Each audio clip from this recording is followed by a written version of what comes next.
हमने अपने टॉपिक का नाम रखा है मेरा भारत महान। तो हम जानेंगे आज कि मेरा भारत महान क्यों था या है, तो क्या कारण थे जिसकी वजह से भारत को महान बताया जाता था और अभी है कि नहीं है। तो आज का दिन जो टॉपिक वैसे भी स्पेशल इस वजह से है कि जो हमने कल ही इंडिपेंडेंस डे मनाया है ना। भारत संविधान का क्या है, स्वतंत्रता दिवस हमने मनाया है क्योंकि 15 अगस्त 1947 को हमारा देश क्या है, स्वतंत्र हुआ था। तो पहले हम जानेंगे कि what is the definition of independence, कि स्वतंत्रता की परिभाषा क्या है, किसको आप स्वतंत्र कहेंगे। तो स्वतंत्रता की परिभाषा ये है कि जो किसी और चीज पर निर्भर नहीं है, वो अपने ऊपर ही खाली निर्भर है, आत्मनिर्भर। जैसे मोदी जी ने चलाया आत्मनिर्भर, जो आत्मनिर्भर है वो कहे ना मैं संसार के किसी भी जीव पर, प्राणी पर निर्भर नहीं हूं, मैं आत्मनिर्भर हूं। तो मैं अपने आप को क्या स्वतंत्र कह सकता हूं, मैं इंडिपेंडेंट हूं। इंडिपेंडेंस मीन्स मतलब नो डिपेंडेंस, कि मैं किसी पर डिपेंड नहीं करता, अपनी आजीविका के लिए मैं क्या है, मैं खुद पर निर्भर हूं। तो ये जो इंडिपेंडेंस है, जो स्वतंत्रता है, उसकी परिभाषा है। लेकिन डिपेंडेंस मतलब हम किसी पर निर्भर कर रहे हैं, यानी 15 अगस्त 1947 से पहले हम क्या है, ब्रिटिश गवर्नमेंट पर निर्भर थे, हम उसके अधीन थे। लेकिन उसके बाद क्या है, हम स्वतंत्र हो गए। लेकिन स्वतंत्रता की according to definition, what is our definition that, कि हम किसी और के ऊपर निर्भर नहीं होने चाहिए। अगर किसी के ऊपर निर्भर है तो still we are have dependence. लेकिन अगर हम परिभाषा देखें तो क्या वास्तव में हमें स्वतंत्रता मिल पाई है? क्या कोई कह सकता है कि हाँ मैं इंडिपेंडेंट हूँ, मैं किसी पर निर्भर नहीं करता? ऐसा है? नहीं है। क्योंकि हम we can not stop depending anyone, हम हमेशा किसी न किसी व्यक्ति पे क्या डिपेंड करते ही हैं। तो ये जो स्वतंत्रता है ये वास्तविक नहीं है। हम अभी भी किसी न किसी व्यक्ति पर, किसी न किसी चीज पर डिपेंड है। एक छोटा बच्चा होता है तो अपनी माता पर डिपेंड है कि माता उनका ध्यान रखेगी, वो स्वतंत्र नहीं है। जो माता है वो अपने हस्बैंड पर डिपेंड है, बच्चे के फादर पर डिपेंड है, वो उसका ध्यान रखेगा, वो ख्याल रखेगा। और जो फादर है, जहाँ वो जॉब करता है, जिस कंपनी में, वो उस पर डिपेंड है कि वहां से कुछ मुझे खर्चा मिलेगा, पैसा मिलेगा, तो मैं उसे क्या अपने घर का खर्चा चला पाऊंगा। ऐसे ही हर व्यक्ति किसी न किसी पर डिपेंड है। एक दुकानदार है, वो क्या है, कस्टमर पर डिपेंड है। कस्टमर आएगा, कब वो कुछ खरीदेगा सामान और मेरी कुछ बिक्री होगी, पैसा मैं कुछ कमा पाऊंगा। एक मोहल्ला दूसरे मोहल्ले पे, एक परिवार दूसरे परिवार पे, एक स्टेट दूसरे स्टेट पे, और एक देश दूसरे देश पे डिपेंड है। कैसे? जो बेसिक नीड्स, जो आवश्यकताएं हमारे देश में नहीं है, जो साधन हमारे देश में नहीं है, हम क्या है दूसरे देशों से लेते हैं। तो इस सेंस में क्या है, हम दूसरे देशों पे क्या डिपेंड है। तो हम इंडिपेंडेंस डे भले ही मना रहे हों, but we are not independent, still we have dependence. हम किसी न किसी पे क्या है डिपेंड करते हैं। चाहे हम व्यक्ति लेवल पे बात करें, समाज लेवल पे बात करें, देश के लेवल पे बात करें, तो हर लेवल पे क्या है, इंसान डिपेंड कर रहा है किसी दूसरे पे। और वास्तव में जो इंडिपेंडेंस है, जो ब्रिटिश गवर्नमेंट है, उसने 1942 में ही डिक्लेयर कर दी थी कि हाँ हम जा रहे हैं छोड़ के। ऐसा क्या हुआ था, दो चीजें उस टाइम हुई थी कि पहला था जो गांधी जी के द्वारा जो क्विट इंडिया मूवमेंट है, भारत छोड़ो आंदोलन, तो ये चलाया गया था गांधी जी के द्वारा, इससे बहुत प्रभाव पड़ा है। और दूसरा था सुभाष चंद्र बोस। तो सुभाष चंद्र बोस ने क्या किया, कंट्री, देश के बाहर जाके एक सेना खड़ी कर दी और उस सेना से कंट्री के बाहर से क्या आक्रमण कर दिया है। तो इन दोनों चीजों को देख के जो ब्रिटिश गवर्नमेंट है उसको लगा कि नहीं, अब हमारा यहाँ पे कुछ दाल नहीं गलने वाले है। कितना डेंजरस है, उन्होंने सोचा कि कितना डेंजरस व्यक्ति है सुभाष चंद्र बोस, कि देश के बाहर जाके अकेला इंसान इतनी बड़ी सेना खड़ी करके हमारे ऊपर अटैक कर रहे हैं। एंड गांधी ऑल्सो इतना बड़ा मूवमेंट खड़ा कर दिया केवल सिंगल हैंडेडली, दोनों चीजें। तो उनको लगा कि नहीं, अब यहाँ पे क्या हमारी दाल नहीं गलने वाली। So they decide we are going to quit now, हम जाने वाले हैं। और तो जो भारत के उस समय मैनेजर्स थे, जो लीडर्स थे, उनसे उन्होंने पूछा we are ready to quit now, but are you able to manage your country? क्या आप अपने देश को मैनेज करने लायक हो अभी? तो उन्होंने कहा नहीं, अभी तो नहीं है, अभी हमें पता ही नहीं क्या करना है। तो उन्होंने कहा ठीक है। तो 5 साल लग गए क्या है उनको हैंड ओवर करने में, सिखाने में कि देश को कैसे चलाना है, चीजें हैंड ओवर करने में। तो 1947 में लिखित में हमें स्वतंत्रता मिली 15 अगस्त तो 1947 को। अभी 70 से ज़्यादा ऊपर साल हो गए। तो किस तरह ब्रिटिशर्स ने रूल किया और किस तरह जो ब्रिटिशर्स आए यहाँ पे तो उनकी योग्यता थी, क्या कारण था, या हमारी फुलिशनेस थी, या हमारी मूर्खता के कारण वो हम पर राज कर पाए। तो हम इसको जानने का प्रयास करेंगे। तो जैसे कि हम जानते हैं कि आप कहीं भी जाइए, अभी नहीं आज से 50 साल पहले, 200 साल पहले, 400 साल पहले कहीं भी आप बाहर जाते हैं तो निश्चित रूप से हर व्यक्ति क्या है, भारत को ग्लोरीफाई करता था, कहता था कि भारत के पास एक अमूल धरोहर है। तो एवरीवन रिकॉग्नाइज कि that India has something great, something कुछ महान चीज है इंडिया के पास जो बाकी जगह नहीं है। लेकिन इंडिया वालों की जो मेंटलिटी है वो बहुत क्या है, पुअर है, बहुत लो है। तो अभी हम देख रहे हैं कि अभी जो भारत है वो संकुचित है, बहुत सारे पार्ट्स उसके हो गए हैं।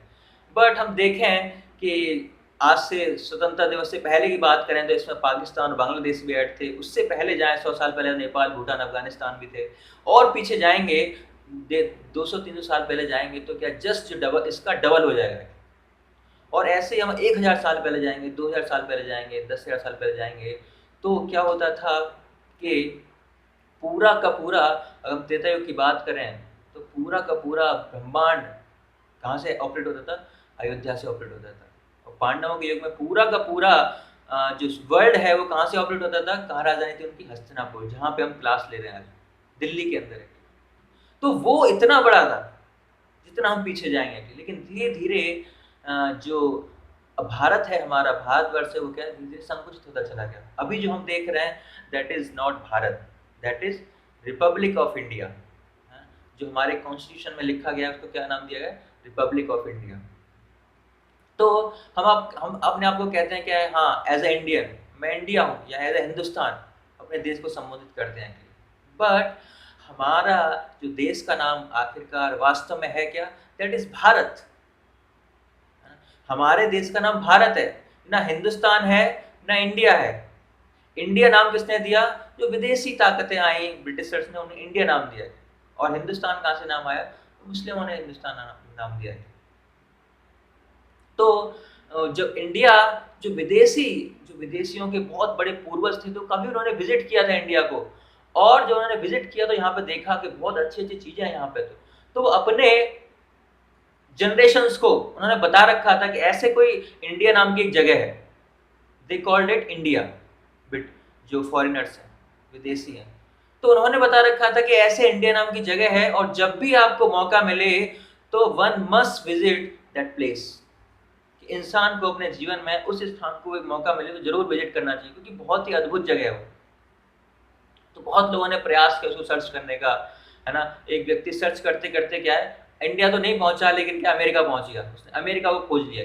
तो वहां पे जो लोग रह रहे थे उसको उसने नाम दिया रेड इंडियंस, क्योंकि वो इंडिया को खोज रहा था और अमेरिका पहुंच गया, इसी वजह से उसको लगा कि ये रेड इंडियंस है। तो बाद में फिर बहुत सारे लोगों ने इंडिया की खोज की और इंडिया आने का प्रयास भी किया। और इवन हम देखते हैं 5000 साल पहले भी लोग सर्च कर रहे हैं, और इंडिया के अंदर कुछ स्पेशल है, तभी तो सर्च कर रहे हैं, है ना।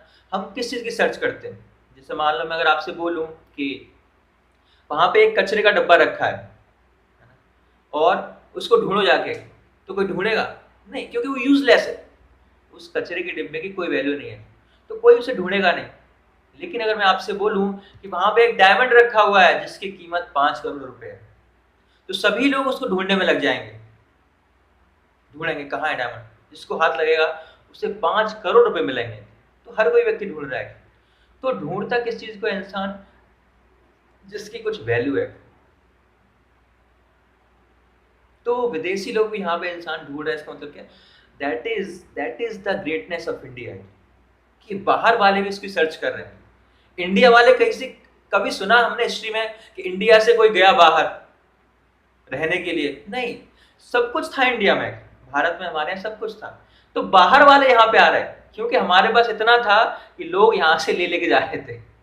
तो ऐसा क्या था एक, तो हमारे पास था ज्ञान था, एक आध्यात्मिक ज्ञान था जिसकी तलाश में क्या लोग आते थे, वो बाहर नहीं था।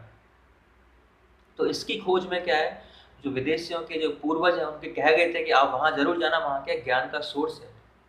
इसीलिए हर इंसान सर्च करता था, भारत को आते थे रेगुलरली। और दूसरा था कि भारत के पास संस्कृति थी। तो भारत के पास संस्कृति कैसे थी कि जो कल्चर था उसका किस पे बेस्ड था, एग्रीकल्चर बेस्ड था।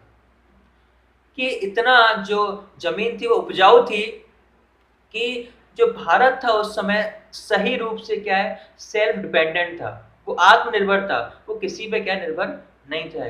तो ये चीजें देखने के लिए, ये स्पेशलिटी, ये विशेषता भारत की देखने के लिए, जानने के लिए लोग बाहर से आया करते थे। तो हम देखते हैं कि जो वैदिक ज्ञान है वो पहले से ही भारत में रहा है, भारत उसका सेंटर रहा है, लेकिन उसका जो इन्फ्लुएंस है पूरे विश्व में उसका देखा गया। और आज भी हम देख पाते हैं कि कुछ अवशेष, उस वैदिक सभ्यता के कुछ अवशेष इंडिया में ही नहीं बाहर भी मिलते हैं। क्यों? क्योंकि उसका इन्फ्लुएंस था, लोग आते थे यहाँ पे, कुछ लोग आते थे और उसको अपने यहाँ जाके उसको फॉलो करने का प्रयास करते थे।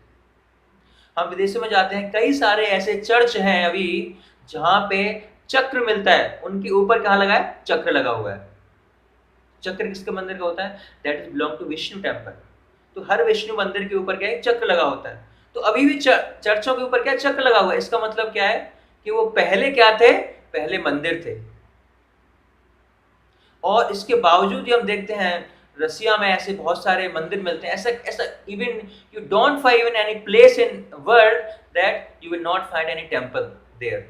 कंबोडिया में विश्व का सबसे बड़ा मंदिर है, वो भारत में नहीं है, वो कंबोडिया में। क्यों बनाया गया वहां पे, जब भारतीयों ने जाके बनाया? नहीं, वहां के जो रह रहे थे उन्होंने ही बनाया है, यहाँ के कल्चर से इन्फ्लुएंस आके। ऐसे हम बहुत सारे चीजें देखते हैं जो अभी भी हम आज की डेट में भी जो वैदिक सभ्यता है, अपने ज्योग्राफी के माध्यम से हम आज भी उसको देख सकते हैं। हर जगह, अमेरिका हो चाहे ऑस्ट्रेलिया हो, ब्रिटेन हो, साउथ अफ्रीका हो, हर जगह क्या है, हर जगह वैदिक सभ्यता के कुछ न कुछ अवशेष आपको जरूर मिल जाएंगे। हम महाभारत में देखते हैं, महाभारत में भी क्या है, जो वैदिक सभ्यता है पूरे विश्व में पाई जाती है। महाभारत में जो धृतराष्ट्र की पत्नी थी गांधारी देवी, तो गांधारी कहाँ से थी, शी इज फ्रॉम अफगानिस्तान। तो अफगानिस्तान में भी वो इतने कल्चर्ड थी, इतना सतीत्व था उनके अंदर, बिल्कुल सती थी। अपने पति के लिए क्या किया उन्होंने, जिंदगी भर के लिए अपनी आंखों का त्याग कर दिया। तो ये सभ्यता गांधार में भी थी। कहाँ से आई, that is belong to India.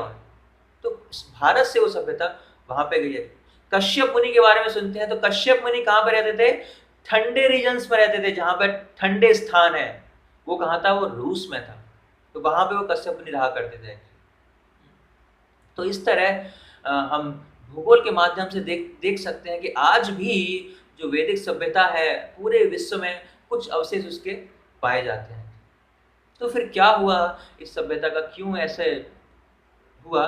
तो देखते हैं कि हम सतयुग तक सब कुछ ठीक था, सतयुग में पूरी सभ्यता फैली हुई थी, द्वापर त्रेता आया, फिर उसके बाद महाभारत युद्ध आया। और महाभारत, जैसे कि इसका नाम ही है महा मतलब वेरी बिग, भारत मतलब महाभारत का युद्ध मतलब बहुत बड़ा युद्ध था, इसी वजह से महाभारत है ना।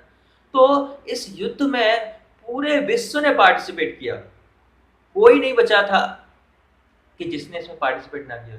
तो अर्जुन जा रहे थे घूम घूम के और अपने राजा को अपने पक्ष में कर रहे थे, और दुर्योधन जा रहे थे वो अपने पक्ष में कर रहे थे। तो हर इंसान क्या है, उसमें पार्टिसिपेट कर रहा था, आइदर विद द दुर्योधन और विद द अर्जुन। तो किसी न किसी के फेवर में क्या युद्ध करना ही करना है। लेकिन और ये जो युद्ध था इतना बड़ा था कि ऐसा नहीं है खाली एक मैदान के अंदर युद्ध हुआ, कुरुक्षेत्र के मैदान के अंदर समाप्त हो गया, नहीं। कुरुक्षेत्र तो एक सेंटर पॉइंट था जहां पे भगवत गीता बोली गई, एक सेंटर था, दोनों आर्मियों का जहां मिलन हो रहा था। लेकिन ये आर्मियां कहां तक फैली हुई थी, that is 3000 kilometre, that is up to Turkey. Turkey कहाँ आता है, अफगानिस्तान, पाकिस्तान, देन टर्की। लगभग 2-3 हजार किलोमीटर दूर तक कुरुक्षेत्र में जो सेना थी इतनी फैली हुई थी, इतनी लोग थे जिन्होंने पार्टिसिपेट किया इस युद्ध में। तो इसमें ऐसा कोई सिपाही नहीं था, ऐसा कोई क्षत्रिय नहीं था जिसने इसमें पार्टिसिपेट ना किया। तो what is the need of this big war? इतने बड़े युद्ध की क्या आवश्यकता है, क्या आवश्यकता पड़ी? भगवान जैसे भगवान कहते हैं परित्राणाय साधुनाम विनाशाय च दुष्कृताम, कि दुष्कृतना जो हैं, जो मूर्ख लोग हैं, जो सुनना नहीं चाहते, जो बदमाश लोग हैं, उनको विनाश करने के लिए क्या है, ये भगवान ने युद्ध का आयोजन किया। क्योंकि उससे पहले क्या होता था कि ठीक है, एक श्रीलंका में कुछ रावण नाम का एक व्यक्ति, चलो उसको खत्म कर दिया। कहीं एक प्लेस पे क्या है, दुष्कृतना लोग रहते थे, असुर लोग रहते थे। अभी क्या है, ये महाभारत के समय में आके पूरे विश्व में फैल गए। तो अभी भगवान ने क्या किया, एक युद्ध ऑर्गेनाइज किया, और युद्ध में क्या है, सबको बुलाया, सबको पार्टिसिपेट कराया, और एक युद्ध के माध्यम से जितने भी दुष्कृतना थे, और भगवान की कृपा से जितने भी दुष्कृतना थे किसकी तरफ थे, दुर्योधन की साइड थे। तो इस तरह युद्ध के माध्यम से सारे दुष्कृतना है उनको सबको क्या है, मिटा दिया था। तो इसलिए इस युद्ध का क्या है, आयोजन किया गया। और इस युद्ध की एक खास बात ये थी कि बहुत सारे राजा इसमें पार्टिसिपेट किए थे। तो राजा अपनी सेना के साथ आता था, और जो सेना है उसी राजा के साथ ही लड़ती थी, उसी सेना के साथ लड़ती, और जैसे ही उसका राजा मर गया तो वो सेना क्या है, राजा को छोड़ के भाग खड़ी होती थी। राजा मर गया, अब हमारी खैर नहीं है, तो वो तुरंत भाग खड़ी होती थी। तो ऐसे कोई 1 दिन बाद, कोई 2 दिन बाद, कोई 4 दिन बाद क्या है, सेना छोड़ के भाग रहे थे। लेकिन जब वो भाग रहे थे कुरुक्षेत्र के मैदान से, तो उन्होंने सोचा कि अब हमें छिपने के लिए क्या है, एक ऐसा स्थान चाहिए कि वो लोग ढूंढ ना पाए। तो उन्होंने ऐसे स्थान चुने जो रहने के योग्य नहीं है। अब प्रश्न आता है कि रहने के योग्य कौन से स्थान है? रहने के योग्य स्थान वो होते हैं जहां पर वैदिक कल्चर सभ्यता इजीली स्टेब्लिश की जा सकती है। वो कौन से स्थान है? तो पहली कंडीशन क्या है कि वो एक नदी के किनारे होता है ना। तो जब पहले जितने भी स्थान देखते हैं, जितने भी फेमस प्लेसेस हैं, सारे नदी के किनारे हैं। हस्तिनापुर है, और जो मथुरा वृंदावन हम देखते हैं, अयोध्या है, आगरा है, जितने भी पुराने शहर हैं सब किसके किनारे हैं? सब नदी के किनारे हैं। तो अगर किसी सभ्यता को आपको इस्टेब्लिश करना है तो पहली कंडीशन क्या है कि वो नदी के किनारे होना चाहिए, नदी उसके पास होनी चाहिए। क्योंकि जो पानी है क्या है, हमारी प्राथमिक आवश्यकता है, बहुत ही प्राइमरी है, उसके बिना जीवन मौजूद नहीं है। तो उन्होंने क्या किया कि ऐसी जगहों को नहीं चुना, इससे हट के उन्होंने क्या चुना, उन्होंने ऐसी जगह चुनी जो मरुस्थल हैं, और ऐसी जगह को उनको चुना कि लोग हमें ढूंढ ना पाए और हम जिंदा रह पाए। तो ऐसी जगह चुना और वो अपने आप को क्या है, सेव कर पाए। लेकिन उन्हें पता था, उन्हें अर्जुन की ग्लोरीज पता थी, भीम के बारे में बताते, तो अपने जो आने वाली जनरेशन है उनको भी बताते थे कि ऐसे एक दो पार्टी थी, दो फैमिलियां फाइट हुई थी, और ऐसे योद्धा थे, अर्जुन महान थे। जब एक बाण चलाते थे तो जो सैनिक मरता था उसको एक एक्सटेसी, एक आनंद की अनुभूति होती थी कि मैं अर्जुन द्वारा मारे गए बाण द्वारा मेरी मृत्यु हो रही है। तो इतना अर्जुन से लोग प्रेम करते, इतना भाव था उनका।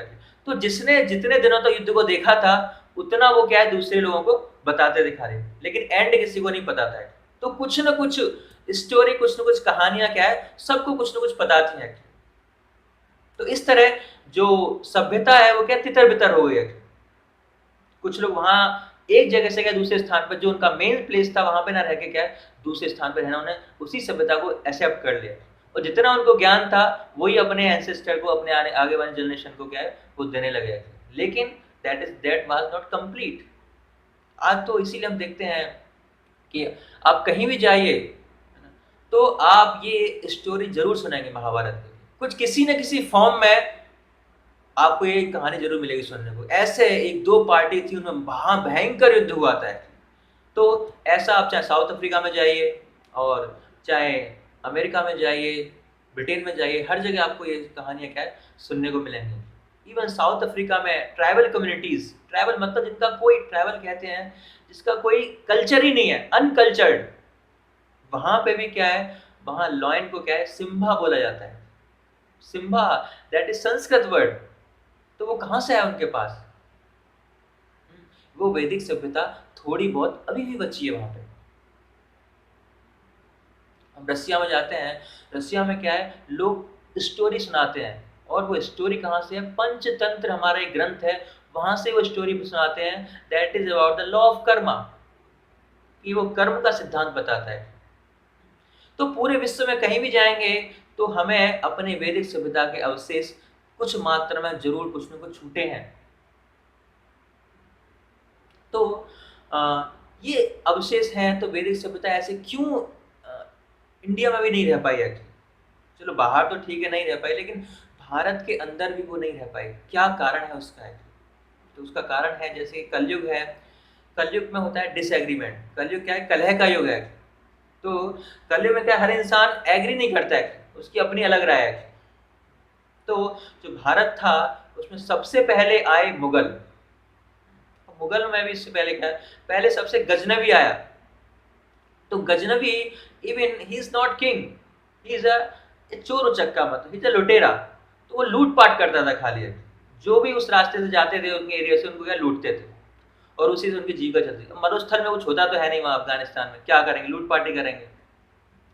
तो उसने देखा कि यहाँ से जो बहुत सारे साधु संत हैं वो भारत जाते हैं, तो भारत क्यों जाते हैं, क्या है ऐसा वहाँ पे? तो उन्होंने अपने गुप्तचरों को भेजा, तो उन्हें पता लगा कि भारत क्यों जाते हैं ये लोग। तो गुप्तचरों ने बताया कि भारत तो बहुत बहुत धनी देश है, और वहाँ जाके लूटपाट करनी चाहिए, इसीलिए साधु पुरुष के यहाँ पे नॉलेज लेने आते हैं, ज्ञान लेने आते हैं। ज्ञान तो है ही, उसके साथ साथ क्या है कि वहाँ पे बहुत धन भी है। तो यहाँ पे कितना मिलता है चोर चक्का और लुटेरों को लूटने में, भारत में जाएंगे तो ज़्यादा मिलेगा। तो सबसे पहले क्या, गजनवी आया, और जितना वो लूट सकता था हमारे देश को, उसने क्या इतना लूटा है। तो भारत पहले से धनी था, भारत को सोने की चिड़िया क्यों बोला जाता है?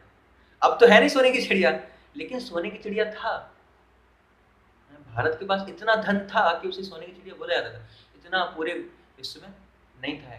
तो जब वो आए तो उन्होंने क्या बताया कि जो सिंधु नदी है उसके दूसरी तरफ कौन रहते हैं, सिंधु। तो वो सिंधु को सा नहीं बोल पाते थे, तो सा को क्या बोलते थे, हा बोलते थे। वो सा को उच्चारण कर ही नहीं पाते, उनकी जबान से निकलता नहीं था, तो सा को क्या हा बोलते थे। उन्होंने क्या नाम दिया कि वो हिंदू लोग हैं, सिंधु बोल नहीं पाए, वो क्या है, वो हिंदू हैं, जो सिंधु नदी के उस किनारे पर रहते हैं दूसरी तरफ, वो क्या हिंदू हैं। और उसके बाद लोगों ने कहना स्थान कर दिया कि जो हिंदू हैं जहां रहते हैं वो क्या है, वो हिंदुस्तान है, और उन लोगों को क्या नाम दे दिया, वो हिंदुस्तानी है। तो 2000 साल पहले हम हिंदू नहीं थे, है ना? तो एक बार क्या हुआ कि एक बहुत ही बड़ी हिंदू परिषद थी, है ना? तो उसमें मुझे इनवाइट किया गया, और सब लोग नारे लगा रहे हैं, गर्व से कहो हिंदू हैं हम, गर्व से कहो हिंदू हैं। मैंने उनसे पूछा कि हिंदू का मतलब क्या है, do you know the meaning of Hindu? कोई नहीं जानता, सबके ब्लैंक हो गया माइंड, क्या आंसर है, क्योंकि हिंदू का कोई मीनिंग ही नहीं है। क्यों? क्योंकि हिंदू कोई वर्ड ही नहीं है, शब्द ही नहीं है। ये कहां से आया? हम तो सनातन धर्म को फॉलो करने आ रहे हैं, ये हिंदू वर्ड तो ये कहां से आया? That is miss pronunciation of Muslims, ये गलत उच्चारण किया गया नाम है मुस्लिमों के द्वारा। तो जो हम गर्व से हिंदू कह रहे हैं, ये क्या है, ये हमारा गलत उच्चारण, जो नामकरण संस्कार हमारा मुस्लिमों ने किया, और हम उसको कह रहे हैं गर्व से कहो हम हिंदू हैं। एक तरफ तो उनसे लड़ रहे हैं, और दूसरी तरफ कह रहे हैं गर्व से कहो, उन्हीं के दिए हुए नाम को क्या हम स्वीकार कर रहे हैं, है ना? उससे पहले हम हिंदू नहीं थे। हिंदू हमारे शास्त्रों में देखेंगे, you will not find like word Hindu in any of literature, कोई भी शास्त्र में आप इस हिंदू वर्ड को नहीं पाओगे, क्योंकि हिंदू कोई शब्द है ही नहीं, हिंदी हिंदुस्तान ये कोई वर्ड है ही नहीं है। ये सब क्या है, ये सब जो मुस्लिम्स आते थे उन्होंने क्या है, हमारा नामकरण किया, तो और उसको हमने बहुत अच्छी तरह से स्वीकार किया, और उसको गर्व से हम कहते हैं हम हिंदू हैं। तो ये था, इस तरह वो आए और हमें इतना लूट सकते थे, क्या है, लूटा है। और उसके बाद वो लूट लाट के चले गए। उसके बाद कौन आए? देन ब्रिटिशर्स के हैं कि जो दुनिया का सबसे कीमती सोने की चिड़िया क्या है, वो ब्रिटिशर्स ने ढूंढा, वो भारत है। तो हमें भारत जाना चाहिए, और वहाँ पे क्या है, कुछ बिजनेस स्टार्ट करना चाहिए। तो शुरुआत में वो खाली एक बिजनेस करने के माध्यम से आए थे, कुछ धंधा करने के माध्यम से आए थे, हम थोड़ा बिजनेस करेंगे, कुछ कमाएंगे, लेकिन उन्होंने देखा कि यहाँ के लोग तो बहुत सीधे हैं, तो क्यों ना यहाँ पे राज्य किया जाए। राज्य की पॉलिसी क्या है कि divide and rule. Divide and rule करके हम क्या है इन भारतवासियों में क्या है राज्य कर सकते हैं। तो उन्होंने क्या किया, एक राजा को अप्रोच किया। उन्होंने बोला कि राजा, जो आपका बगल वाला राजा है वो क्या आप पे आक्रमण करना चाहता है, और आप पे आक्रमण करेगा तो आपका सेना अभी सफिशिएंट नहीं है। आप क्या करो, मेरी सेना रखो और इसका पालन पोषण करो, इसको खिलाओ पिलाओ। तो सेना ब्रिटिश गवर्नमेंट की है, और खिला कौन रहा है, इंडिया का राजा खिला रहा है उसको, भारत का राजा। और क्या युद्ध करने वाला, युद्ध में हमारी सेना, काम करो, कोई दिक्कत नहीं, घबराने की कोई बात नहीं है। फिर दूसरे राजा के पास जाते हैं कि आपके बगल वाला ना आक्रमण करने वाला है, उसको भी अपनी सेना दे दिया, दोनों को लड़वा दिया आपस में। और बाद में क्या है, समझौता करा दिया, कोई बात नहीं, हमारी इस तरफ मेरी सेना है, उस तरफ मेरी सेना है, ठीक है आप दोनों लड़ो मत, और हमारी गाइडेंस में क्या है आप राज्य करो। तो इस तरह कर करके क्या उन्होंने डिवाइड एंड रूल पॉलिसी अपनाई। लेकिन फिर भी जो व्यक्ति थे, जो लोगों को, फिर भी वो इतने ब्रेक नहीं कर पा रहे थे। इतने के बावजूद भी वो इस देश को क्या है तोड़ नहीं पा रहे थे। हिंदू मुस्लिम साथ साथ रह रहे थे, इतने के बावजूद भी वो अलग नहीं थे। तो ब्रिटिशर्स जो है इनको क्या है तोड़ने में क्या है बिल्कुल सक्षम नहीं थे। तो उन्होंने क्या है, उन्होंने ट्रिक अपनाई कि जो इनके लीडर्स हैं उनको तोड़ा जाए, उनके माध्यम से क्या इनको तोड़ा जा सकता है। हम तो तोड़ नहीं पाएंगे, लेकिन लीडर्स क्या है वो तोड़ेंगे, क्योंकि हम अपने आप को हिंदुस्तानी या इंडियन क्या है ये महसूस कर रहे हैं। तो हम देखते हैं बाद में फिर उनको तोड़ा गया, पाकिस्तान हिंदुस्तान के माध्यम से उन्होंने एक को लीडर बना दिया और एक को मुस्लिम लीग का लीडर बना दिया कि आप क्यों हो, है ना, आप कौन प्रधानमंत्री बनना चाहते हैं। इस तरह से उन्होंने ब्रेक कर दिया है, जो वो नहीं कर पाए थे, लेकिन उन्होंने लीडरों के माध्यम से क्या है ब्रेक कर दिया है। तो वो चाह रहे थे कि लोगों की मेंटली को चेंज किया जाए, लेकिन लोगों की जो मानसिकता है उसको अपने अनुसार से नहीं कर पा रहे थे। उन्होंने काफ़ी प्रयास किया ब्रिटिशर्स ने, लेकिन वो उसमें क्या असफल रहे। उन्होंने क्या कमीशन बिठाया, लोगों को बिठाया कि आप सर्च करो क्यों हम अपनी मानसिकता को क्यों नहीं थोप पा रहे, क्या कारण है। तो कमीशन आया, उसने अपनी रिपोर्ट पेश की। उन्होंने कहा कि नहीं, हम यहाँ पे रूल नहीं कर सकते, हम जो इनकी मानसिकता को चेंज नहीं कर सकते। क्यों, कब तक चेंज नहीं कर सकते, as long as they have faith in literatures. जब तक इन भारतवासियों की श्रद्धा शास्त्रों में है तब तक हम इनको क्या है इनकी मानसिकता को चेंज नहीं कर सकते। और दूसरा बताया उन्होंने कि जब तक ये इकोनॉमिकली इंडिपेंडेंट है तब तक हम रूल नहीं कर सकते, क्योंकि सभी लोग कृषि करते थे, सभी लोग इंडिपेंडेंट थे, किसी चीज की आवश्यकता ही नहीं थी, किसी पर निर्भर ही नहीं था भारत। हर चीज क्या है खुद प्रोडक्शन करता था, जो हमारी बेसिक आवश्यकता है। तो हर फैमिली क्या है इंडिपेंडेंट है, किसी की आवश्यकता ही नहीं है। तो जो कमीशन बिठाया गया उसने रिपोर्ट दी कि ये दो चीजें हैं, शास्त्र में इनका इतनी श्रद्धा है और ये इकोनॉमिकली क्या है बिल्कुल इंडिपेंडेंट है, इन्हें किसी की जरूरत ही नहीं, तो हमारी क्यों सुनेंगे। तो उन्होंने बताया कि दो चीजें जब तक हैं तब तक इनको हम नहीं तोड़ सकते, तब तक अपनी मानसिकता को हम यहाँ पे क्या है रूल नहीं कर सकते। तो क्या करना चाहिए, फिर रिसर्च किया गया। तो उन्होंने कहा कि हाँ, तो कैसे हम इनका शास्त्रों से विश्वास उठा सकते हैं, कह रहे हम हटा ही नहीं सकते, इनका शास्त्रों में विश्वास इतना प्रगाढ़ है कि हम हटा ही नहीं सकते। तो क्या कर सकते हैं, हाँ उन्होंने क्या किया कि हम जो अंग्रेजी भाषा है उसको इंट्रोड्यूस करते हैं, और क्या करते हैं इनके जो शास्त्र हैं उनको अंग्रेजी भाषा में ट्रांसलेट करते हैं। तो उन्होंने विदेशियों ने, ब्रिटिशर्स ने क्या किया, हमारे शास्त्रों को इंग्लिश में ट्रांसलेट किया और गलत रूप से ट्रांसलेट किया, मिस ट्रांसलेट किया अंग्रेजी भाषा में। और फिर जो भारतवासी थे उनको बोला कि आप अंग्रेजी सीखो, हमारे स्कूल कॉलेज में पढ़ो, तो हम डिग्री देंगे आपको, तब आपको क्या हम जॉब देंगे, अगर आपको इंग्लिश नहीं आती होगी तो हम क्या आपको जॉब नहीं देंगे। तो इस तरह उन्होंने कुछ लोगों को लुभाया और कुछ लोग इंग्लिश सीखने लगे, कुछ लोग उनके कॉलेजों में पढ़ने लगे, और उनके कॉलेजों में पढ़ने के बाद उन्होंने बोला कि अब आप ये शिक्षा अपने भारतवासियों को बताओ कि ये शास्त्र हैं दैट आर माइथोलॉजी। ये ब्रिटिशर्स के स्कूल में पहले ही पढ़ाया जाता था और अभी भी हम देख रहे हैं हमारे जब बच्चे जाते हैं तो यही पढ़ते, हमने भी यही पढ़ा है। तो शास्त्र क्या है, माइथोलॉजी है, मिथ्या है। तो ये माइथोलॉजी वर्ड कहां से आया, दैट इज कम्स फ्रॉम मिथ्या, that is Sanskrit word, that is also the वैदिक कल्चर। तो माइथोलॉजी वर्ड कहां से लिया उन्होंने, मिथ्या से, दैट इज संस्कृत वर्ड। तो इस तरह उन्होंने जो हमारे वेदों में श्रद्धा थी उसको ब्रेक कर दिया कि हमारे वेद काल्पनिक हैं, उनका वास्तविकता में कोई उपयोग नहीं है। और अगर आप इन शास्त्रों को विश्वास करोगे, इनको शास्त्रों को फॉलो करोगे तो क्या है, आप बैकवर्ड क्लास हो। क्योंकि जो शास्त्र में विश्वास नहीं कर रहा था, जो उनका फेवर कर रहा था, उनको क्या है वो उच्च पद देते थे और उनको मिसयूज कर रहे थे। उनके माध्यम से उनको लगता था दूसरे लोगों के हम तो बैकवर्ड है।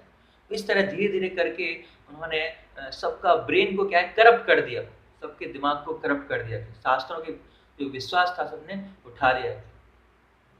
That is our land should be corrupted. ये हमारा भारत देश है धीरे धीरे करप्ट होता चला गया। हमारी शास्त्रों में से श्रद्धा क्या है उठती चली गई। Originally we are Bharat. Bharat means, Bharat का सिग्निफिकेंस क्या है, इसका बहुत अच्छा सिग्निफिकेंस है। भा मतलब लाइट, लाइट मतलब प्रकाश। जैसे हम बोलते हैं भास्कर, भास्कर क्या है सूर्य का पर्यायवाची है। भास्कर, भा मतलब लाइट, स्कर मतलब जो देता है, जो लाइट देता है उसको भास्कर सूर्य कहते हैं। तो भा मतलब प्रकाश और भारत, रथ मतलब जो पूर्ण तरह से ओतप्रोत है, रथ है मतलब लीन है। लाइट मतलब, लाइट का एक दूसरा पर्यायवाची होता है ज्ञान। तो जो भारत का मतलब क्या हो गया, जो आध्यात्मिक ज्ञान से पूरी तरह तृप्त है, रत है, उसको भारत बोला जाता है। That is Bharat. We are not Bharatiya, we are now Indian या Hindustani, because we are following the British culture और Muslim culture. We are not following the Bharatiya culture right now. Some people follow Bharatiya culture, इसीलिए हम कभी कभी कहते हैं I proud to be an Indian. हमको proud होता है कि ब्रिटिश कल्चर को अपना के मैं क्या प्राउड हो रहा है, लेकिन ओरिजिनली वी आर भारतीय। भारत, इसका एक अलग सिग्निफिकेंस है, इसका मतलब है, कोई अर्थ है। ऐसी कोई चीज नहीं मिली हमारे वैदिक सभ्यता में, हर चीज का क्या कुछ ना कुछ मीनिंग है। तो इस तरह जो ब्रिटिशर्स ने उन्होंने डिस्ट्रॉय कर दिया कि गवर्नमेंट जॉब खोल ली, सबको ग्रेजुएट किया कि आप क्या सूट बूट में आओ, जॉब करो, तब क्या है आप एक जेंटलमैन हो, नहीं तो क्या है आप यही क्या रहोगे, एक कोई गांव के कोई गमारी रहोगे। तो कैसे आप बिना जॉब के रह सकते हो? उसके लिए क्या करना पड़ेगा, आपको पढ़ना पड़ेगा, हमारे कॉलेज में आना पड़ेगा, हमारे सिद्धांत को स्वीकार करना पड़ेगा। वो क्या बताएंगे, Vedas are mythology, your literatures are mythology, काल्पनिक है उनको फॉलो मत करो। बैकवर्ड क्लास उनको फॉलो करती है। जैसे एक बार एक इंस्पेक्टर था, एजुकेशन इंस्पेक्टर था, तो वो इंस्पेक्शन करने गया एक स्कूल में। तो एक देखा उसने एक अध्यापक पढ़ा रहा है और एक स्टूडेंट पीछे बैठा हुआ है। तो उसने उस विद्यार्थी को खड़ा किया और उससे पूछा कि शिव का धनुष किसने तोड़ा था? तो जो स्टूडेंट था वो बिल्कुल भौचक्का रह गया, कैसा प्रश्न है? तो उसने बोला कि सर मैं तो पिछले 15 दिन से कॉलेज स्कूल ही नहीं आया, तो मुझे नहीं पता किसने तोड़ा था। तो जो इंस्पेक्टर था वो सरप्राइज कि मेरा प्रश्न क्या है, उत्तर क्या दे रहा है। तो उसकी बगल में एक लड़का और खड़ा हुआ था, तो उसको खड़ा किया, उससे पूछा शिव का धनुष किसने तोड़ा बताओ। तो वो भी सरप्राइज, तो उसने बोला कि सर ये लड़का ठीक कह रहा है, 15 दिन से ये भी नहीं आया था और मैं भी नहीं आया था। तो वो टीचर और कंफ्यूज है, ये चल क्या रहा है क्लास में। फिर उसने टीचर को पूछा ये क्या चल रहा है, मैं पूछ कर रहा हूँ, ये प्रश्न क्या दे रहे हैं। तो टीचर बोलता है कोई बात नहीं, ये शैतान है एक्चुअली, ये शिव का धनुष इसी ने तोड़ा है। कल इसने दीवार तोड़ी थी, उससे पहले वो बेंच तोड़ी थी, ये रोज कुछ ना कुछ तोड़ता है, तो शिव का धनुष भी इसने पक्का इसने तोड़ा है।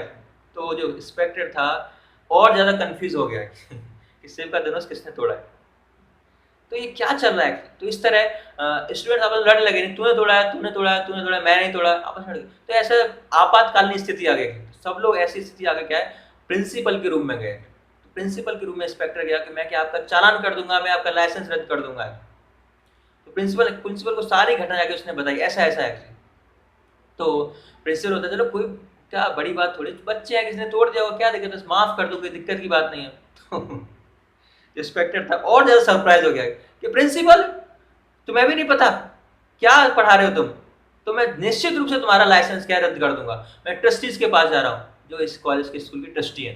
तो ट्रस्टीज के पास गया और जितना भी इसके साथ घटनाक्रम था सारा उनको बताया। जब उसने ट्रस्टीज को बताया तो कह रहे व्हाट अ बिग डील है, क्या दिक्कत है, कितने का रुपए का धनुष है, आई विल फाइनेंस। मेरी तरफ से दूसरा दूसरा धनुष ले लो एक, बस सब माफ करो, इसके इतनी छोटी सी बात के लिए लाइसेंस रद्द करने की क्या जरूरत है। तो ये हमारा क्या है, ये स्टैंडर्ड है। ये हमारे एजुकेशन का अभी स्टैंडर्ड बन चुका है कि हमें कुछ नहीं पता अपने वैदिक शास्त्रों के बारे में। तो ब्रिटिशर्स ने ऐसी पद्धति को अपनाया कि हमारा शास्त्रों में से विश्वास ऊपर उठ सके। और भले ही ब्रिटिशर्स यहाँ से चले गए हों, लेकिन उनके सिद्धांत, उनकी पॉलिसी, उनका जो इतना बड़ी प्लानिंग करके गए थे, उसको आज भी हम फॉलो कर रहे हैं। तो आज भी हम डिपेंडेंट ही हैं, भले ही हम इंडिपेंडेंस डे मना रहे हो, बट आज भी क्या है, हम डिपेंडेंट हैं। और जो हमारी जो इंडिपेंडेंस थी, इस तरह उन्होंने कंप्लीट पूर्ण तरह से क्या है उसको डिस्ट्रॉय कर दिया है। और पूरा उन्होंने सेटअप, उनका कारण ही यही था कि इनके डिपेंडेंस को क्या है, इनकी जो इंडिपेंडेंस को खत्म करना है, इनका शास्त्रों में क्या विश्वास है उसको खत्म करना है। तो इस तरह उन्होंने क्या हमारे शास्त्रों में से विश्वास खत्म करवाया। और दूसरा क्या था कि हम सेल्फ डिपेंडेंट थे। जो इकोनॉमी थी हमारी किस पे बेस्ड थी, एग्रीकल्चर बेस्ड थी और काऊ पे बेस्ड थी, गाय पे बेस्ड थी। तो उन्होंने उसको हटाया। कैसे हटाया, उन्होंने बोला आप क्या उगाते हो, आप राइस उगाते हो, कितना 100 रुपए का राइस उगा पाते हो, मैं तुम्हें 300 रुपए दूंगा, लेकिन क्या है आप तंबाकू उगाओ, आप तंबाकू उत्पादन करो, मैं आपको 300 रुपए दूंगा। तो भोली भाली जनता, ठीक है मुझे 300 रुपए मिलेगा, मैं तंबाकू उगा लेता हूँ, मुझे क्या दिक्कत है। इस तरह तंबाकू उगाना हमने स्टार्ट कर दिया। और तो ब्रिटिशर्स ने बोला कि आप क्या जो सिगरेट नहीं पीते, सिगरेट पियो, सिगरेट पीते मतलब एक जेंटलमैन बनते, सिगरेट पिलाई, है ना। और उसके बाद बोला कि आप क्या करो कि चाय कॉफी उगाओ है, चाय मतलब एक अच्छे जेंटलमैन का चाय कॉफी पीते हैं। तो इस तरह उन्होंने चाय कॉफी उगाई है। और बाहर से ये जो प्रोडक्ट है चाय कॉफी और तंबाकू, उसको इंग्लैंड लेके जाते थे, ब्रिटेन, और वहां से उसको रिफाइन करके यहाँ पे बेचते थे हमारे लोगों को। यही प्रोडक्शन हो रहा है, तो यहाँ उनको 300 रुपए दे रहे हैं। और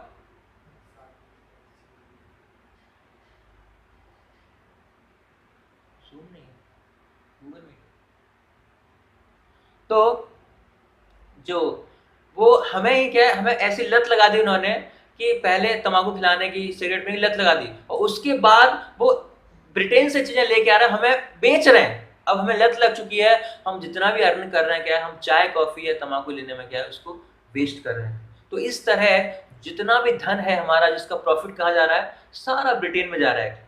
आपको जान के हैरानी होगी, अगर हम अपने भारत का इतिहास देखेंगे तो हम 1 एडी में जाएंगे। अगर 1 एडी में जाते हैं, जैसे 1901 है, 2000 है, भी है, तो 2000 साल पहले 1 एडी में जाएंगे तो टोटल जो पूरे वर्ल्ड का जो इकोनॉमी है उसमें हमारा 36% शेयर था। टोटल जीडीपी में हमारा कितना था, 36% हमारा शेयर था। इंडिया का कितना था, 36%। और 1500 ईस्वी तक आते आते वो 32% हो गया, 1700 में वो 26% हो गया, 1800 में वो 12% रह गया, और 1900 में आके जब ब्रिटिश गवर्नमेंट पूरा फुल मूड में थी, सारी जगह उसकी फैक्ट्रियां स्थापित हो चुकी थी और पूरे इंडिया को क्या कंट्रोल कर लिया था, तो वो जो प्रतिशत है इंडिया का कितना रह गया, मात्र 1% रह गया। और अभी हम देखते हैं थोड़ा ऊपर आया, हमारा टोटल इकोनॉमी का 2.5% शेयर है, और टोटल पॉपुलेशन में कितना शेयर है हमारा, 16%। तो कितने बैकवर्ड है। तो ये सारा धन क्या है, सारा ब्रिटेन में जाके चला गया। ब्रिटेन का उस समय कितना प्रतिशत था, खाली 1% शेयर था जीडीपी में, और आज कितना है, 26%। तो इस तरह हम देखते हैं कि सारा धन, जो सोने की चिड़िया, वास्तव में हमारा देश सोने की चिड़िया था, इतना धन था, लेकिन क्या है, हम सोने से कहां पे आ गए, अब लोहे पे आए धीरे धीरे, अब प्लास्टिक पे आ चुके हैं। सारे प्रोडक्ट्स हम प्लास्टिक के यूज करते हैं। तो इस तरह उन्होंने हमें क्या है, सेल्फ डिपेंडेंट थे, हमें क्या इंडिपेंडेंट बना दिया। हमको जॉब ऑफर की कि आप क्या करो, आप एग्रीकल्चर में क्या है, ये क्या बैलों को लगाए, आप क्या ट्रैक्टर लो, और जो भी आपके लेबर है उनको क्या है फैक्ट्री में भेजो हमारी, हम क्या उन्हें पैसे देंगे। और जो गाय है, ये गाय बेकार है, गाय का दूध बहुत पतला होता है और इसको मेंटेनेंस भी ज्यादा करना पड़ता है। आप क्या भैंस रखो, मैं गाय के दूध के 5 रुपए दूंगा, अगर भैंस का दूध दोगे तो क्या है, मैं उसके पैसे कितने दूंगा, उसके पैसे मैं 10 रुपए दूंगा आपको। तो इस तरह उन्होंने गाय को क्या है कसाई घरों में भेज दिया है, बैल को कसाई घरों में भेज, उसकी कोई आवश्यकता नहीं है। तो हमारा जो कल्चर था, एग्रीकल्चर बेस्ड था, क्या होता, उसको डिस्ट्रॉय कर दिया पूरा। और हमारा शास्त्रों में से भी क्या है, फेथ हटा दिया है। तो इस तरह हमारे जो दो रीजन थे हमारी सभ्यता के, जो हमें सेल्फ डिपेंडेंट बना रहे थे, क्या है, हम एग्रीकल्चर बेस्ड थे, हम सेल्फ डिपेंडेंट थे, और दूसरा हमारा शास्त्रों में फेथ था। तो दोनों को ब्रिटिशर्स ने बहुत ही अच्छी तरह से यूज करके, एक प्लानिंग करके, हमें क्या दोनों चीज़ों से क्या है, हाथ धोना पड़ा है। तो जैसे कि हम इंडिपेंडेंस डे मना रहे हैं, तो रियल इंडिपेंडेंस तब है, अगर रियल भारतीय हम तब हैं जब इंडिपेंडेंट हो जाएंगे। तब कब होंगे, जब हम अपने जीवन को, जो दो चीजें हम खो चुके हैं ब्रिटिशर्स के आने के बाद, उन दो चीजों को फिर से अपने जीवन में अप्लाई करेंगे। That is our real independence. क्योंकि हम डिपेंडेंट कब हुए, जब ब्रिटिशर्स यहाँ पे आए तो हम क्या डिपेंडेंट हो गए, उससे पहले हम इंडिपेंडेंट थे। तो क्या है, क्यों थे, क्योंकि हमने अपनी सभ्यता में वैदिक शास्त्रों का पालन कर रहे थे, वैदिक शास्त्र में हमारी श्रद्धा थी। और दूसरा, हम एग्रीकल्चर बेस्ड थे, हमारी इकोनॉमी क्या है, सेल्फ डिपेंडेंट थी, किसी पे बेस्ड नहीं थे, हम स्वतंत्र थे। तो उन दो चीज़ों को तब तक हम इस लाइफ में नहीं आएंगे, इस गाय की सभ्यता को, काउ प्रोडक्शन को नहीं लाएंगे, तब तक हम इंडिपेंडेंस डे मना ही नहीं सकते। हम क्या बाहर से दिखावा कर रहे हैं, इंडिपेंडेंस डे मना रहे हैं, बट रियल इंडिपेंडेंस हमारे पास अभी भी नहीं है। तो जब तक हम अपने आप को भारतीय नहीं कहते, भारतीय मतलब जब तक भारतीय सभ्यता को नहीं स्वीकार करते, ब्रिटिशर सभ्यता को तोड़ के, जब तक हमें इस इंडिपेंडेंस डे को मनाने का कोई अधिकार नहीं है। Totally wrong conception given by Britishers. Constitution में भी ऐसी चीजें दी उन्होंने, तो ब्रिटिशर्स ने बनवाया कॉन्स्टिट्यूशन भी एक्चुअली। तो व्हेन यू बिकम भारतीय, जब हम भारतीय बन जाएंगे, जब हम भारत देश की सभ्यता को स्वीकार करेंगे, शास्त्रों में विश्वास करेंगे, दैट इज मेरा भारत महान, दैट भारत महान। My India is not great, my Hindustan is not great, because we are following the culture of Britishers.